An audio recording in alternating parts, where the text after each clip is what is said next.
감리교에서는 매년 10월 셋째 주일을 평신도 주일로 정하고 교회 평신도들의 사역과 역할을 인정하고 축하하는 전통이 있습니다. 그날이 바로 오늘입니다. 그런데 몇 달 전 평신도 대표이신 지성한 장로님이 저에게 평신도 주일 일부 예배 설교 말씀을 부탁하시기에 처음에는 제가 어떻게 이렇게 신앙생활을 오래 하신 분들이 많이 참석하시는 일부에서 감히 말씀을 전할 수 있겠냐고 거절했었습니다. 이 지장로님이 좀 더 생각해 보고 답을 달라 하여서 한 일주일간 기도를 하면서 생각해 보았습니다. 결국 그 다음 주일 일을 수락하였고 오늘 이 자리에 서게 됐습니다. 그래도 나름대로 기도하면서 말씀을 준비하였습니다만 마음을 좀 넓게 열으셔서 부족한 저를 잘 보아주시기 바랍니다. 금년도 감리교에서 발표한 평신도 주일의 주제는 디모데후서 1장 13절의 말씀, 그대는 그리스도 예수 안에 있는 믿음과 사랑으로 나에게서 들은 건전한 말씀을 본보기로 삼고에 근거를 두었습니다. 표어로는 이제 보시겠지만은 일어나라, 그리고 사랑의 가르침에 계속 헌신하라. Rise up and remain committed to love's teaching입니다. 여기에서 우리는 정신을 바짝 차려서 성경의 말씀의 가르침에 헌신되어야 한다는 것이죠. 그래서 저는 예수님께서 이 세상에서 떠나셔 승천하시기 전 마지막으로 제자들에게 간곡하게 부탁하신 말씀과 그리고 또 주신 명령의 말씀인 오늘의 본문을 놓고 이 말씀에 우리들이 헌신하여야 되겠다는 생각을 하게 되었습니다. 오늘의 본문은 믿는 개인에게 주는 말씀이 아니고 믿는 자들이 모여있는 교회에 주시는 말씀으로 보아야 합니다. 그릭 워드 에클레시아에서 그 유래된 교회란 믿는 자들의 모임이라는 영어로는 어셈블리로 번역이 되는데, 그래서 교회란 건물이나 장소가 아니고 예수님을 나의 주님이라고 고백하는 그런 자들의 모임이라고 하겠습니다. 다시 간단히 정의를 하면은 교회는 믿는 자들의 모임이다, 이렇게 할 수 있겠습니다. 믿는 우리들은 건물인 교회당이나 또는 온라인에서 함께 모여서 지금같이 하나님께 영과 진리로 예배를 드려야 하고, 또 모여서 화목과 교제의 시간을 갖는 것은 너무나 당연하고 또 그래야만 합니다. 그렇지만 저는 오늘 본문의 말씀을 다시 돌아가서 생각해 보면서 예수님이 정말로 기뻐하시는 교회가 무엇일까를 생각해 보았습니다. 아마도 교회에 얼마 동안 조금이라도 다니신 분이라 하면은 오늘 본문의 사도행전의 말씀과 마태복음의 말씀을 안 들어보시는 없으리라 믿습니다. 이 말씀은 예수님께서 이 세상에서의 사역을 다 끝내신 후 그 부활승천 하시기 전에 모여있는 제자들에게 마지막으로 하신 유언의 말씀으로 간곡한 부탁과 명령의 말씀이 들어있습니다. 그래서 마태복음 28장 18절에서 20절의 말씀을 예수님의 지상명령, Great Commandment라고도 부릅니다. 예수님의 몸인 저의 워싱턴 한인교회가 교회가 되는 교회의 머리가 되는 그 교회가 머리가 되시는 주님께 더 기뻐하는 주님께서 더 기뻐하시는 그러한 교회가 되기 위해서는 오늘 본문의 말씀을 새로 다시 한번 우리가 모두 되새겨 봐야 되겠고, 또 금년도 평신도 주일의 표 일어나라, 그리고 사랑의 가르침에 계속 헌신하라는 주제에 부합하는 것도 같아서 오늘의 말씀을 준비했습니다. 본문의 두 말씀을 놓고 우리가 주목해야 하는 것은 이 말씀의 대상이 믿는 자 개인이 아니고 믿는 자들, 즉 제자들이 모여있을 때 그들에게 주어졌다는 사실입니다. 오늘의 본문의 말씀인 사도행전 1장 8절 바로 전인 6절과 7절에 보면 더 정확합니다.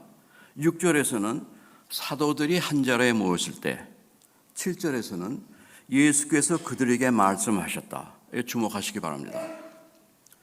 오늘 또 본문의 마태복음 28장 18절 처음에 나오는 그 18절에 보면은 예수께서 다가와서 그들에게 말씀하셨다. 따라서 제자들이 모여있는 앞에서 예수님께서 말씀하신 오늘의 본문의 이 말씀은 2000년이 지난 지금에 와서 볼 때 확실히 믿는 자들이 모이는 교회, 다시 말해서 저희 워싱턴 한인교회에 주시는 예수님의 마지막 유언의 말씀이요 또 명령의 말씀이라고도 할 수 있겠습니다. 두 본문의 말씀 다 예수님의 마지막에 승천하시기 전에 하신 말씀이지만 그 사도행전과 마태복음의 저자가 다름으로 인해서 이를 기록한 성경 자체의 문체가 다릅니다. 그렇지만 두 말씀을 동시에 같이 놓고 예수님의 이 유언 같은 말씀이 우리 교회에 무엇을 뜻하는지 서로 상호 보완되어서 해석을 하면 더욱 전체적으로 그 정확한 의미를 우리가 알 수 있습니다. 마태복음 28장 19절에서 그러므로 너희는 가서라고 말씀하시는데 어디로 가야 하는가? 사도행전에서 답이 나옵니다. 여기서 사도행전에서는 예루살렘과 유다와 사마리아 땅끝까지라고 하셨습니다. 그래서 이를 합할 것 같으면은 그러므로 너희는 예루살렘과 유다와 사마리아 땅끝까지 가서 라는 그 교회에 주시는 선교의 사명을 말씀하시는 것이 틀림없습니다. 우리 교회로 보아서는 워싱턴, 미국, 멕시코, 아프리카, 탄자니아 그리고 남아프리카와 땅끝까지 이르러 선교를 하라는 말씀입니다. 다음에 나오는 말씀인 모든 민족을 제자로 삼아서 아버지와 아들과 성령의 이름으로 세례를 주고 이는 선교의 다음에 실질적인 전도의 사역을 의미한다고 볼 수 있겠습니다. 그 다음의 말씀 내가 너희에게 명령한 모든 것을 그들에게 가르쳐 지키게 하여라. 는 이렇게 세례받고 믿게 된 자들을 양육을 해야 된다는 말씀입니다. 즉 제자를 만들어야 된다는 말씀입니다. 따라서 이를 다시 정리하면은 예수님이 부탁하신 교회의 본분은 우리 주변에서 시작하여 땅끝까지 이르는 선교에서 시작하여 전도를 하며 세례받은 자들을 양육하여 예수님의 제자로 만드는 것이라고 볼 수 있겠습니다. 사도행전 1장 8절 마지막에 나오는 내 증인이 될 것이다. 그래서 증인은 단수가 아니고 복수인 내 증인들이 될 것이라고 함이 더 정확하게 우리들이 이해할 수가 있습니다. 영어 성경 NIV 버전을 보면은 witness라고 써 있지 않고 witnesses 이렇게 써 있습니다. 여기서 예수님의 증인들이 된다는 것은 무엇을 의미할까요? 이의 답은 바로 우리가 지금 방금 말씀드린 마태복음에서 나오는 선교, 전도, 양육을 실행하는 사람들이 바로 예수님들의 증인들이라고 볼 수 있겠습니다. 다시 말해서 예수님의 증인들이란 선교, 전도, 양육을 몸소 행하는 사람들이라는 것이죠.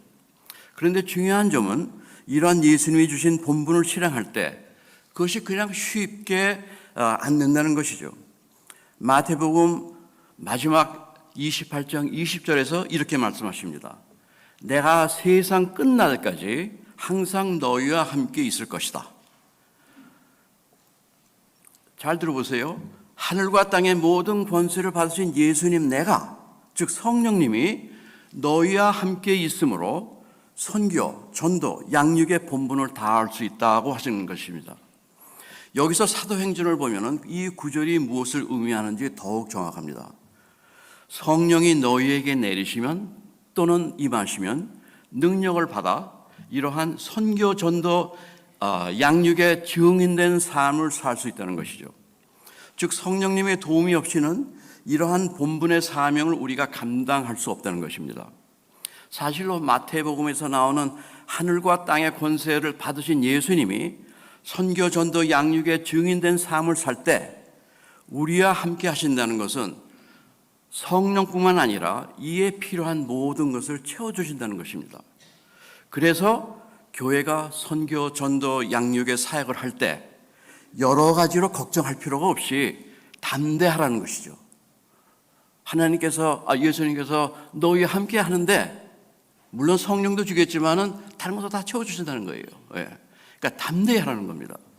우리 와싱턴 교회에 주신 예수님의 마지막 본문의 말씀을 사도행전과 마태복음의 오늘의 말씀을 놓고 요약한다고 하면은 우리의 주변뿐만 아니라 멕시코, 아프리카 및 땅끝까지 이르러 모든 족속을 성령님의 도움으로 담대히 선교와 전도를 하고 이들을 양육하라고 할 수 있겠습니다.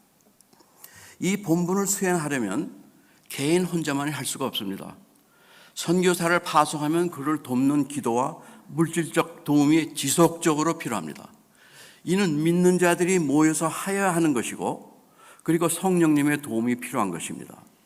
우리 교회가 소속되어 있는 감리교는 그 장정에 이러한 교회의 사명을 다음과 같이 알기 쉽게 서술하고 있습니다.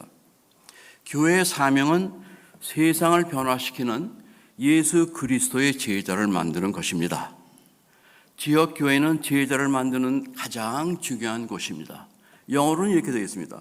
The mission of the church is to make disciples of the Jesus Christ for the transformation of the world. Local churches provide the most significant arena through which disciple making occurs. 계속하여 장정을 보면은 교회 모든 기관들은 교회 이 사명을 위하여 세워져 있다고 기술하고 있습니다. 장정에 있는 말씀입니다.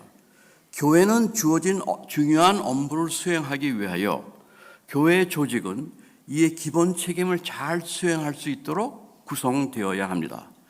교회 내와 외부에 속한 개인과 가정들을 위한 양육, 선교, 그리고 증인 삶의 프로그램을 계획하고 실행하고, 다시 말해서 감리교에 속한 로컬 처치의 조직은 교회의 기본 사명인 세상을 변화시키는 제자 만들기에 초점을 두어야 한다는 것입니다. 교회 건물을 주관하는 교회 재단이사회는 이그샘플 드는 겁니다. 재단이사회는 교회 건물을 잘 유지함으로 인해서 세상을 변화시키는 제자 만들기가 잘 실행될 수 있도록 함에 초점을 두어야 한다는 것입니다.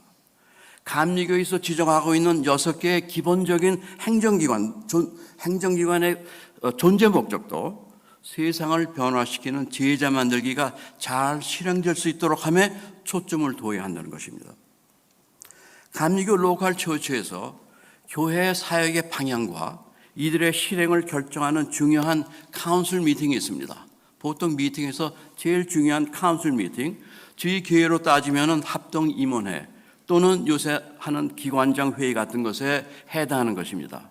거기에 관해서 장정에서는 다음과 같이 기술하고 있습니다. 카운슬 미팅의 목적은 교회에서 양육, 선교 전도, 증인의 삶, 그리고 자원의 프로그램이라는 것은 행정에 관한 일입니다. 그걸 제일 마지막에 썼어요. 목적은 프로그램을 계획하고 실행하는 것이 있습니다.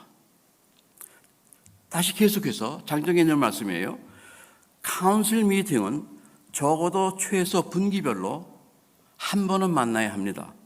카운슬 미팅에서는 교회의 선교적 목적을 충분하게 다루기 위해서 각 회의에서 첫 번째 안건이 그 교회의 양육, 선교, 전도 그리고 증인의 삶에 관한 사역에 관한 것이기를 권장합니다.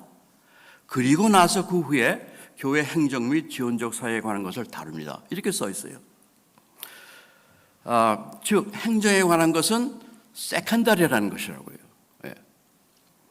이 장정에 나오는 말씀을 보고 여러분들은 어떻게 생각하세요? 많은 경우 합동임원회에 들어가면은 먼저 처리하는 것이 행정사역에 관한 것들이고 여기에서 많은 의견들이 나오고 행정처리에 관한 법규들이 나오기 시작하면은 시간 그냥 지나갑니다. 회의 자체가 시간만 가고 교회의 본분인 선교, 전도, 양육에 대해서는 아무나 토의나 결과가 없는 실망스러운 경우가 발생하는 것을 볼 수가 있습니다. 그렇지만 회의가 장정에서 권장하듯이 교회 본분인 선교, 전도, 양육 등의 예수님의 증인 사역들을 먼저 처리한다고 하면은 이러한 회의가 활력을 갖고 그러한 체험을 갖다가 우리들이 느끼게 될 것입니다.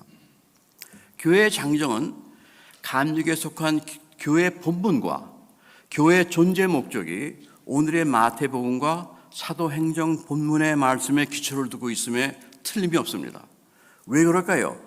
이것은 물론 교회의 머리이신 예수님이 교회를 향한 마지막 부탁의 말씀이고 더 나아가서는 명령이기 때문에도 하겠지만은 교회가 이렇게 땅 끝까지 이르러 제자 만들기에 첫 번째 우선순위를 둘 때 예수님이 기뻐하시는 교회가 되고, 그렇기 때문에 예수님이 이러한 교회를 영적으로 또 양적으로 부흥시키고 활력 넘치는 교회로 만드시기 때문이라고 믿습니다. 교회가 영적으로 또 양적으로 부흥이 안 되면 어떻게 선교사님을 선교지에 파견하고 우리들이 계속 지원할 수가 있겠습니까?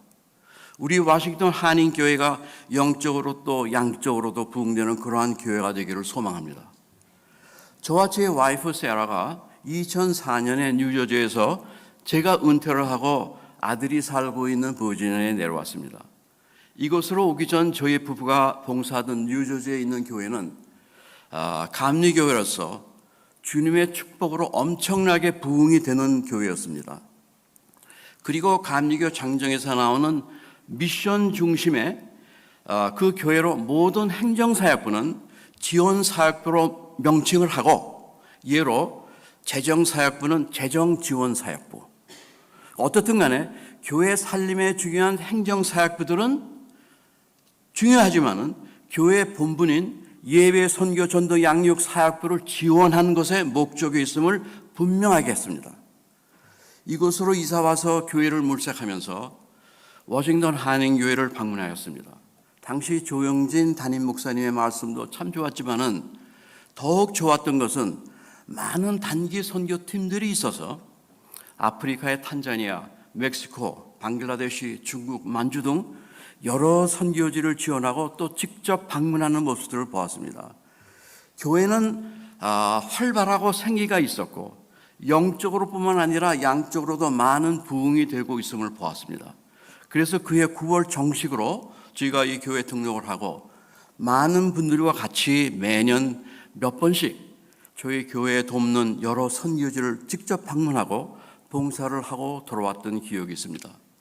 지금은 모두 80대에 들어섰지만 그 당시에 같이 선교 여행을 하던 장로님들이 지금 이 예배에 많이 참석하고 계십니다. 그리고 고인이 되신 홍철 권사님, 또 많은 여자 권사님, 집사님들과의 선교 여행은 아름다운 추억으로 남아있고 그 기억은 지금도 생생합니다. 그런데 제 와이프인 세라 목사의 타지방 목회로 인해서 본교회를 떠났다가 2014년에 다시 돌아오니 아쉽게도 펄펄 끓던 그 선교의 열정이 식어서 차져 있음을 보게 되었습니다. 그 이유를 저는 잘 모르겠지만 김영국 목사님께서 사김의 교회로 가신 후 두 분의 목사님을 모셨고 두 분 다 예기치 않은 일로 인해서 교회를 떠나셨고 그 와중에 팬데믹을 우리가 당했고 그러다 보니 선교의 열정이 식은 상태로 이 어두운 시간을 계속 지나왔지 않았나 싶습니다.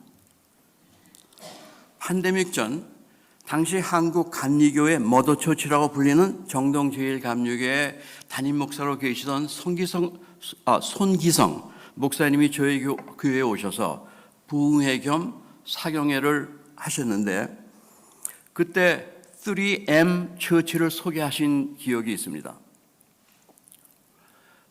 저기 슬라이드에 나오지만은 3M 처치를 기억하시는 분도 지금 여기에 계시겠지만은 이를 간단히 설명하면은 우선 선교 우선으로 부흥하던 처치원 미션의 교회가 선교에서 눈을 돌려 이에서 멀어질 때 교회는 제자리 걸음을 하는 자기의 필요만 충족시키려는 처치원 메인트란스로 전락하고 여기에서 다시 새로워지지 않으면은 결국 시들어지는 처치원 마켓으로 전락된다는 것이에요. 교회 본분인 미션에서 멀어지고 이는 교회 자산의 낭비라고 생각하고 자기 자신의 안위만 생각하게 되면은 처처 메인트란스로 되고 이를 시정하지 않으면 곧 위축이 되어서 처처 마켓으로 교회가 몰락하게 된다는 것이죠. 두려운 이야기입니다. 이러한 교회를 우리 주변에서도 가끔 봅니다. 더군다나 유럽의 많은 교회들이 이렇게 몰락하여서 뮤지엄 처치가 된 모습들을 우리들은 여행을 하면서 많이 볼 수가 있습니다. 이제 오늘의 말씀을 상고하면서 제 말씀을 정리하겠습니다. 우리 워싱턴 한인교회는 새로이 담임 목사님을 모시고 또 새롭게 젊은 분들이 교회 중책을 맡고 하여 새로운 활력의 장을 맞이하고 있습니다. 오늘 본문을 통하여서 예수님께서 교회에 주시는 마지막 유언과 명령의 말씀에 순종하고 성령의 도우심으로 선교, 전도, 양육의 우선순위를 두는 그러한 교회가 되기를 소망합니다. 또 감리교회 로컬 처치로서 예수님의 증인된 삶을 살아 세상을 변화시키는 제자들을 만드는데 우리 워싱턴 한인교회가 앞장서 나가기를 소망합니다. 그래서 이것뿐만 아니라 멕시코, 남아프리카, 방글라데시, 볼리비아 더 나아가서 땅끝까지 이르러 제자를 만드는 일에 계속하여 더욱더 열심히 그래서 주님이 기뻐하시는 우리 워싱턴 한인교회가 되기를 기도하고 소망합니다.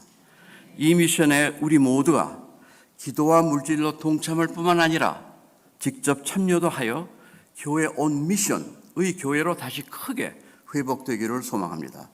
그래서 성령 충만하고 활기찬 교회로 교회의 머리 되시는 주님이 기뻐하시고 그의 축복이 우리 모두에게 임하는 워싱턴 한인교회가 되기를 소망합니다.